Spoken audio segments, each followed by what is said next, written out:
I, 28F, lost my dad when I was 12.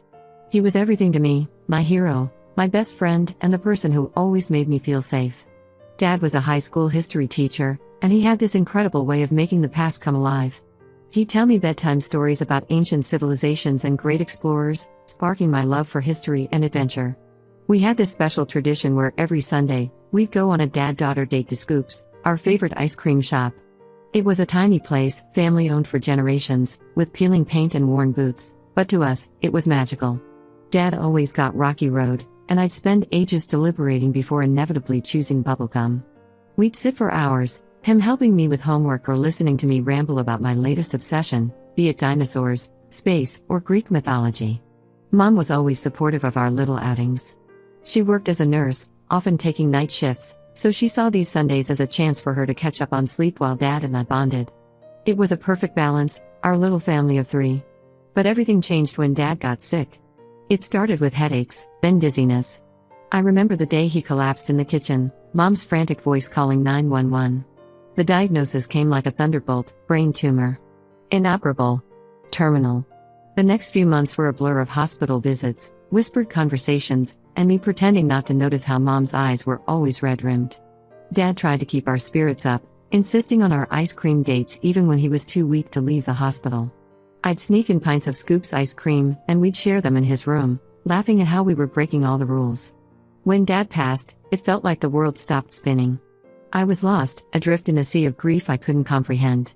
Mom was devastated.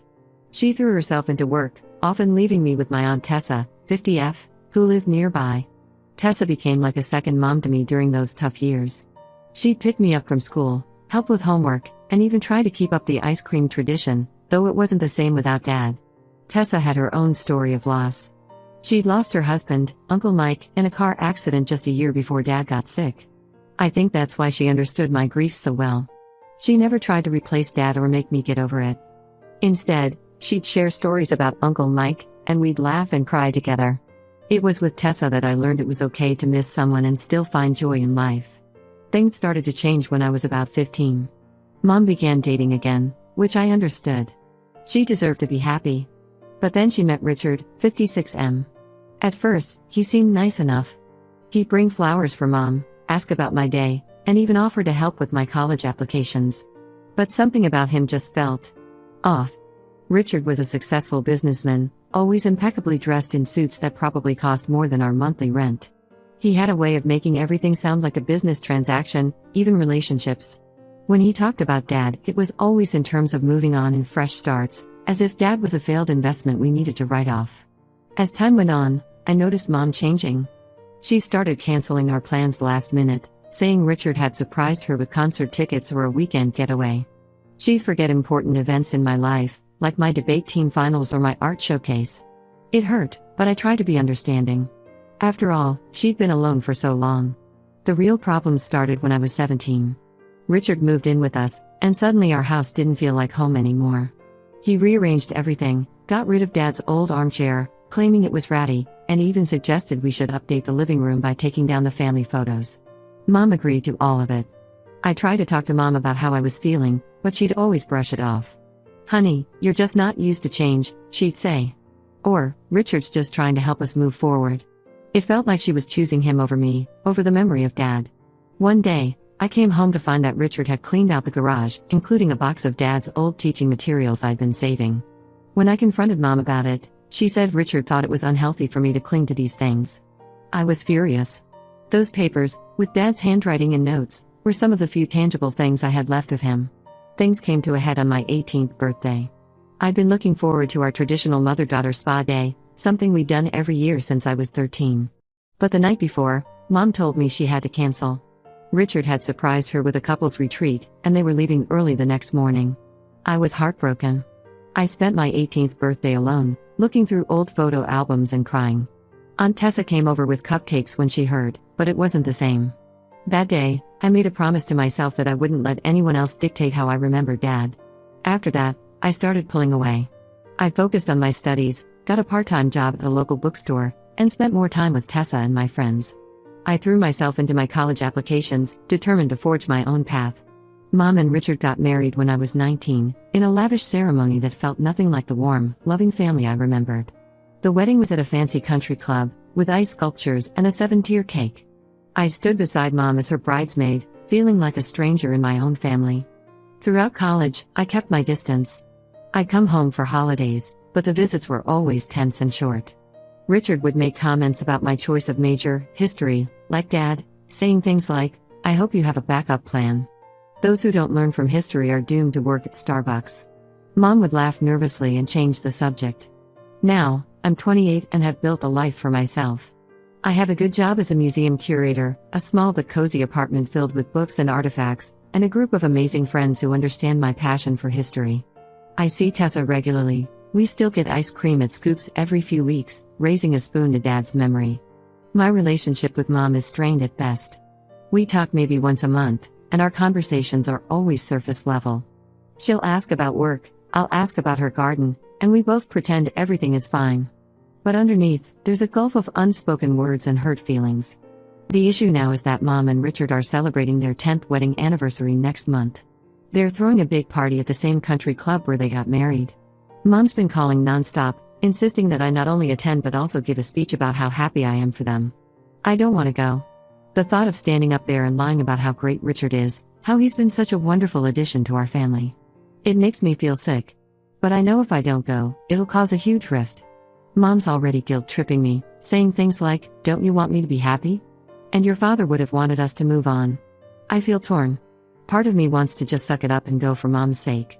But another part of me is so angry that she let Richard erase Dad's memory, angry that she chose him over me so many times, angry that she expects me to pretend everything is fine when it's not. Am I wrong for not wanting to go to this anniversary party? Should I just fake it for the sake of keeping the peace? Or should I finally stand my ground and tell Mom how I really feel, even if it means potentially ruining our already fragile relationship? Update 1. First, I want to thank everyone for their support and advice. Your comments gave me a lot to think about, and I appreciate the perspective. It's been a whirlwind few weeks, and I wanted to share what's happened since my last post. After much consideration, I decided to have an honest conversation with my mom before making a final decision about the party. I invited her for coffee at a neutral location, a small cafe near my apartment. It's a place I often go to work on my research, with mismatched furniture and walls lined with local art. I thought the relaxed atmosphere might help ease the tension. When we met, I could tell Mom was tense. She started rambling about party details, the caterer, the band, the guest list. But I gently interrupted her. I told her I needed to talk about something important. Then, I laid it all out, how I felt when Dad died, how Richard's presence changed our family dynamic, and how hurt I've been over the years. I told her about the day they cleaned out the garage, how losing Dad's teaching materials felt like losing a piece of him all over again. I reminded her of my 18th birthday, spent alone while she was off with Richard. I explained that while I understood her need to move on, it felt like she had completely erased Dad from our lives. As I spoke, memories came flooding back. I told her about a school play when I was 16. I had a small role as Juliet in Romeo and Juliet. Dad had always been the one to help me rehearse, putting on ridiculous accents to play all the other parts. This was the first school play after his death, and I'd been nervous about it. Mom had promised to be there, but at the last minute, she called to say she and Richard had tickets to a concert. I remembered standing on that stage, scanning the audience for her face, and feeling my heart sink when I realized she wasn't there. I also shared happier memories, like the time Dad and I got caught in a sudden downpour during one of our ice cream dates. We'd run back to the car, laughing and soaked to the bone, Dad's glasses all fogged up. Or the Christmas when I was 10, and Dad stayed up all night to build me a dollhouse, cursing under his breath at the tiny furniture. These were the moments I cherished, the ones that made me feel loved and secure. And these were the kinds of moments I felt had been lacking since Richard came into our lives. Mom was quiet for a long time. Then, to my surprise, she started crying. She admitted that she'd been so afraid of being alone after Dad died that she latched onto Richard without considering how it would affect me. She said she thought by moving forward quickly, she was doing what was best for both of us. Through her tears, Mom shared her own struggles. She told me how lost she felt after Dad died, how she'd lie awake at night, terrified of raising me alone. She admitted that Richard's decisiveness and confidence had been a lifeline for her, even if his methods weren't always the most sensitive. We talked for hours. Really talked, for the first time in years. Mom apologized for not being there for me, for missing important moments in my life. She said she had no idea how much pain I'd been carrying. She also shared some of her own grief, how she still sometimes reaches for Dad in bed before remembering he's gone, how she can't bring herself to delete his number from her phone. Regarding the anniversary party, Mom said she understood if I didn't want to attend. She admitted that asking me to give a speech was unfair and that she'd only suggested it because Richard's kids were doing the same. She hadn't considered how different their experiences were from mine. I told her I'd think about attending, but I couldn't promise a speech. She accepted this, and for the first time in a long time, I felt like my mom was really listening to me. As we were leaving, Mom hesitated, then asked if I'd be willing to look through some old photo albums with her sometime. She said she realized she'd been avoiding memories of Dad, and that wasn't fair to either of us. It was a small gesture, but it meant a lot. The next day, I called Aunt Tessa to tell her about the conversation. She was supportive, as always, and reminded me that healing isn't linear. Some days you'll feel like you've made progress, she said, and other days it'll feel like you're right back where you started. That's okay. I'm still processing everything, but I feel like a weight has been lifted. Mom and I have agreed to start seeing each other more regularly, just the two of us, to rebuild our relationship. We're planning to visit Dad's grave together next week, something we haven't done as a pair in years. As for the party, I'm leaning towards making a brief appearance, but I'm not going to force myself to stay if it becomes too uncomfortable. And definitely no speech. I've decided to bring a framed photo of Dad to put on the memorial table, a small way of ensuring his presence is felt, even if just by me.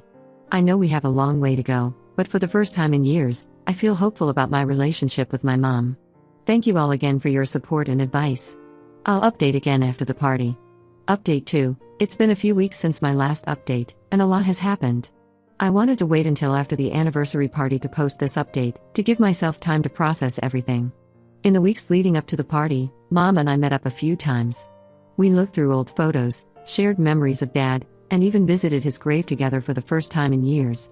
It was emotional, but it felt like we were finally acknowledging an important part of our past that had been ignored for too long. During one of our meetings, Mom brought out a box of Dad's things she'd kept hidden away. There were old letters he'd written her when they were dating, ticket stubs from concerts they'd attended, and even the cheesy Valentine's Day card I'd made them when I was 7.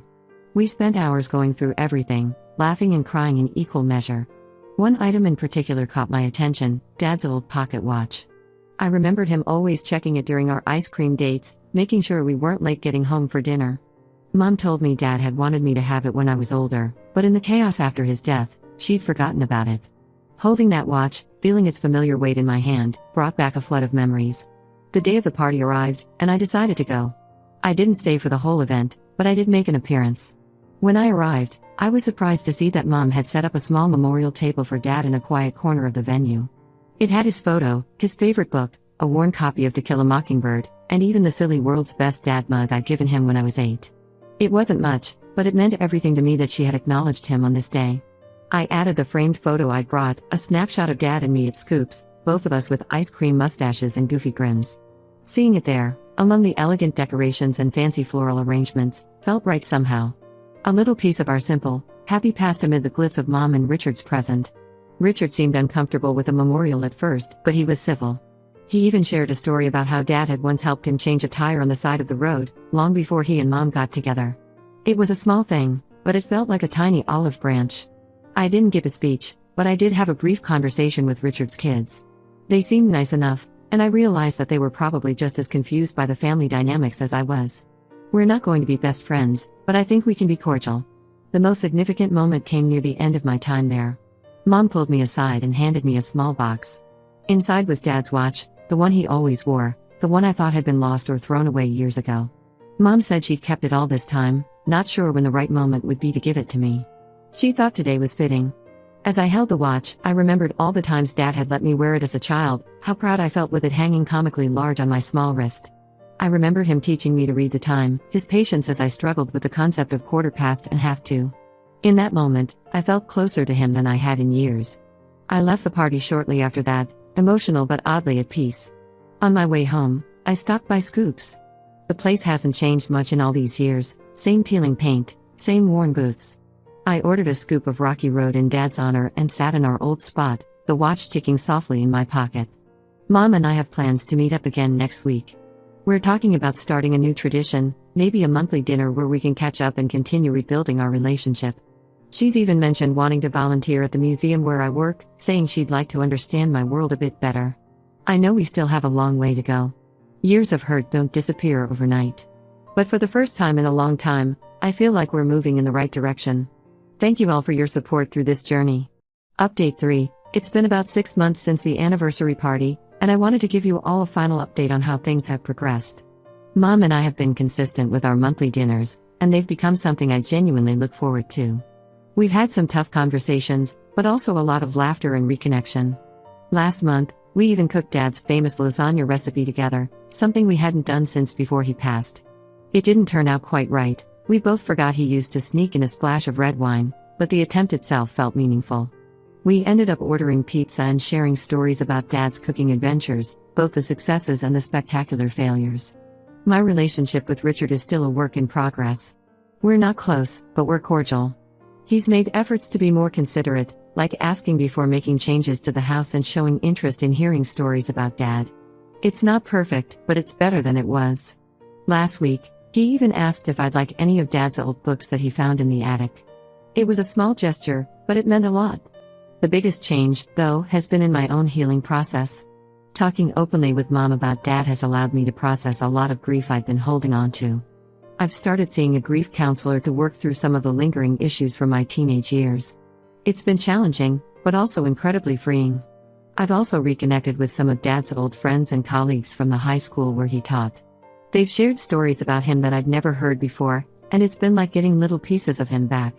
One of his former students, now a teacher herself, told me how Dad had encouraged her to pursue education when everyone else told her she couldn't do it. Another shared how Dad had organized a secret fundraiser for a colleague going through cancer treatment. These stories have helped me see Dad not just as my father, but as the complex, caring person he was to so many others. Mom even joined me for coffee with Dad's best friend last week, and seeing them reminisce together was both heartwarming and healing. They laughed about old inside jokes and shared memories of camping trips gone wrong. It was the first time in years I'd seen Mom talk about Dad without that shadow of guilt crossing her face. I've been wearing Dad's watch every day. It's become a comforting presence, a tangible connection to him. Sometimes, when I'm feeling stressed or unsure, I find myself running my fingers over its familiar surface, almost like I'm asking Dad for advice. It's silly, maybe, but it helps. As for the future, Mom and I are planning a small memorial for Dad on his upcoming birthday. It'll just be us, Aunt Tessa, and a few close friends. We're going to his favorite park, the one where he used to take me flying kites on windy days. We'll share stories, have a picnic, including his favorite lemon bars, and release biodegradable lanterns. It feels right to honor him this way, in a place that holds so many happy memories. I've also been thinking about ways to honor Dad's legacy in my professional life. The museum where I work is planning an exhibit on local educators who made a difference in the community.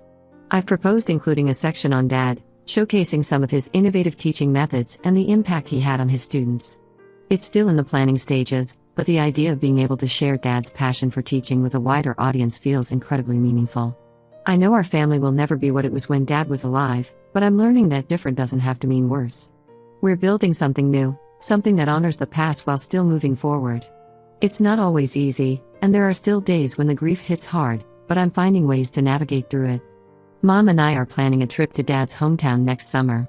Neither of us has been there since the funeral, but we both feel ready to revisit those places that were so important to him. We're going to stay in the bed and breakfast where Mom and Dad had their honeymoon, visit his old school, and maybe even try to find that creek where he always claimed to have caught a fish this big. Thank you all for your support throughout this journey. Your advice and kind words have been a huge help. While I may not update again, know that your support has made a real difference in my life and my family's healing process. If there's one thing I've learned through all of this, it's that grief isn't something you get over, it's something you learn to carry. And having people to help share that load, even internet strangers, makes all the difference.